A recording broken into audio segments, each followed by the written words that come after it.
है। देखिए हम लोग पीटी पास किए, मेंस पास किए, काउंसलिंग काउंसलिंग हो चुका है। उसके बाद में लगभग 3 से 4 हज़ार सीट खाली है और हम लोग 1778 बच्चे बाहर है। अगर सरकार चाहेगी तो आज भी हम लोग को कर सकती है, लेकिन सरकार का थोड़ा सा मंशा करने का इच्छा नहीं है। खाली कहती है कि हम देंगे, मैंने बस खाली वोट लेना जानती है, लेकिन रोजगार देना नहीं जानती। 10 लाख और 20 लाख की बहाली करने वाले हैं। अगर 2 लाख भी बहाली दे देंगे तो हम लोग जान जाएंगे ये बहाली नहीं देने वाले हैं। पिछली ही बहाली को बार बार गिनाएंगे, बार बार उसको रिक्त करने के लिए बार बार वैकेंसी निकालेंगे और ऐसा क्राइटेरिया रख देंगे कि आदमी पास से न कर पाएगा। जो पीटी दिया, मेंस दिया, वेरिफिकेशन कराया, यानी सब कुछ अंतिम होता है कि वेरिफिकेशन कराना।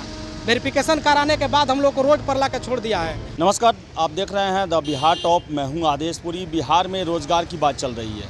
रोज़ बैठकों में कैसे रोज़गार दिया जाए, कितने लोगों को दिया जाए, इसके लिए बात चल रही है। लेकिन हमारे साथ हैं ये कैंडिडेट जो कि बीएसएससी प्रथम इंटर स्तरीय के कैंडिडेट हैं, जिन्होंने अंतिम फेज़ तक परीक्षाएं दी। 1778 सीट खाली रह गई और इन लोगों का चयन भी नहीं हो पाया। और ये आपको बता दें कि कहाँ कहाँ और किस किस द्वार पर जाकर अपनी बात नहीं पहुँचाए हैं। नेता से, मंत्री से, विधायक से, 70 विधायक से पत्र लिखवा कर इन्होंने सरकार को जमा किया कि सीटें खाली हैं तो इनकी भर्ती की जाए, बहाली की जाए। आज भी ये मंत्री से भेंट करके आए हैं। इनसे बात करते हैं, किस मंत्री से आप भेंट करके आए हैं? गए थे हम लोग जमा खा मंत्री। हाँ, क्या बोले वो?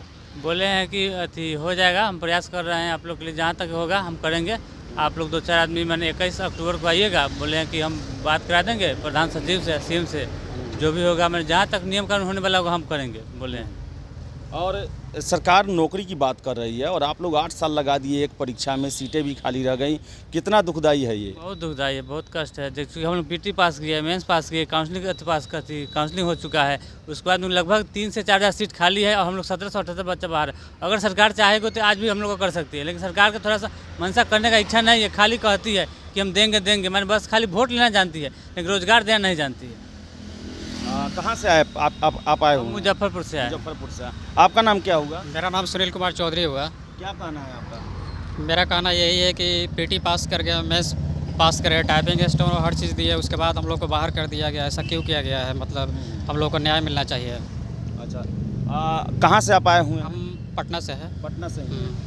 सर, आपको बता दें कि ये सरकार जो है रोज़गार को लेकर कार्य कर रही है, तो आप लोग को नौकरी देने में क्यों इतना हिचकिचाहट, क्यों इतना परेशानी, जबकि उनको 10 लाख रोज़गार का वादा कर रहे हैं वो? वही तो तेजस्वी भैया से यही अपील करना चाहते हैं कि हम लोग को मतलब जल्द से जल्द 1778 मतलब कैंडिडेट्स का निपटारा मतलब किया करें। आप कहाँ से आए हुए हैं? बक्सर से आए हैं। मंत्री जी से भेंट मुलाकात हुई, क्या विश्वास है, क्या लग रहा है? मंत्री जी से इससे पहले भी हम लोग मिल चुके हैं। तो उस दिन जो थे सीएम के जो प्रधान सचिव थे, उनसे बात किए तो बात यही की है कि इन लोगों का काम में देर होगा लेकिन काम हो जाएगा, लेकिन आश्वासन ही मिल रहा था। लेकिन आज हम लोग गए, बोले कि सर आश्वासन से काम चलने वाला नहीं है, हम लोग को किसी हाल में आप कराइए। तो यही बोले कि अगर मेरा बस के होता तो आज ही तुम लोग को नौकरी दे देता, लेकिन मेरे बस की बात नहीं है। इसीलिए तुम लोग को हम 21 अक्टूबर को सीएम से ले चल के मिलाएंगे। 2 या 3 आदमी मेरे साथ चलना, और किसी हाल में जहां तक से होगा हर संभव हम प्रयास करेंगे कि आप लोगों का काम हो जाए।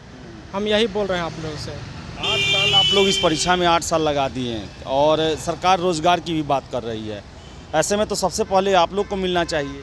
देखिए बात यह है कि ये 2014 का जो प्रथम इंटर स्तरीय बहाली है, ये माननीय मुख्यमंत्री जीतन राम मांझी जी के द्वारा निकाला गया था। लेकिन यहाँ पर देख रहे हैं कि नियुक्ति पत्र बांट करके अपने आप को श्रेय लिया जा रहा है कि मैंने ज्वाइनिंग बांट दिया। लेकिन इन लोगों को समझ में नहीं आ रहा है कि बहाली कितना देर का है। ज्वाइनिंग के समय भी तो बताना चाहिए कि ये बहाली 2014 की है, 8 साल लग गया, 9 साल लग गया, लेकिन कोई नहीं बताने वाला है। बस सत्ता में आने के बाद सब अपने आप को सब कुछ भूल जाते हैं कि क्या करना है, क्या नहीं करना है। और दूसरी बात कि ये 10 लाख और 20 लाख की बहाली करने वाले हैं। अगर 2 लाख भी बहाली दे देंगे तो हम लोग जान जाएंगे ये बहाली नहीं देने वाले हैं। पिछली ही बहाली को बार बार गिनाएंगे, बार बार उसको रिक्त करने के लिए बार बार वैकेंसी निकालेंगे और ऐसा क्राइटेरिया रख देंगे कि आदमी पास से न कर पाएगा। इन लोगों का यही मानसा है, नौकरी देने का मानसा नहीं है। किसी तरह से लटका करके एक ही बहाली को बार बार दिखाने का मानसा है लोगों में कि हाँ हमने बहाली दे दिया। बहाली देंगे ये लोग नहीं। अगर बहाली देना होता तो 2014 की बहाली में 1778 बच्चों को जो बाहर कर दिया गया है, सबसे पहले ये इस लड़कों को देना चाहिए। जो पीटी दिया, मेंस दिया, वेरिफिकेशन कराया, यानी सब कुछ अंतिम होता है कि वेरिफिकेशन कराना। वेरिफिकेशन कराने के बाद हम लोग को रोड पर ला कर छोड़ दिया है। और बता दें कि हम लोग 80 विधायक का लेटर भी लिखवा चुके हैं। 80 विधायक हम लोग के समर्थन में है, तब पर भी सरकार हम लोग को संज्ञान में नहीं ले रही है। आखिर सरकार का मंशा क्या है? सरकार का मंशा यही है कि सीट जो बच गया उसको फिर नियुक्ति कराएंगे, फिर से बहाली निकालेंगे, यही सब सरकार कर रही है। तो छात्र हैं काफ़ी नाराज़ हैं और इनके पढ़ाई लिखाई के 8-9 साल चले गए, सीटें भी खाली रह गई और इनकी बहाली भी नहीं हो पा रही है। और सभी नेताओं मंत्रियों के घर पे, आयोग पे ये खटखटा रहे हैं दरवाज़ा। तेजस्वी यादव के पास गए, कहाँ नहीं गए। और रोज़गार की बात चल रही है और ऐसे में इन्हें काफ़ी अफसोस लग रहा है कि हम 8 साल प्रक्रिया पूरा करके आए हुए हैं, सीटें खाली रह गई है, तो ऐसे में हमारी बहाली क्यों नहीं हो रही है। तो मंत्री जी जमा खान का आश्वासन मिला है और हम आशा करेंगे कि सरकार इस पर जो है वो ध्यान देगी और इन लोगों की बहाली सुनिश्चित कराएगी, क्योंकि जिस पीड़ा से ये गुजर रहे हैं वो बड़ा ही दुखदायी है। तो फिलहाल इस वीडियो में इतना ही। बहुत बहुत धन्यवाद।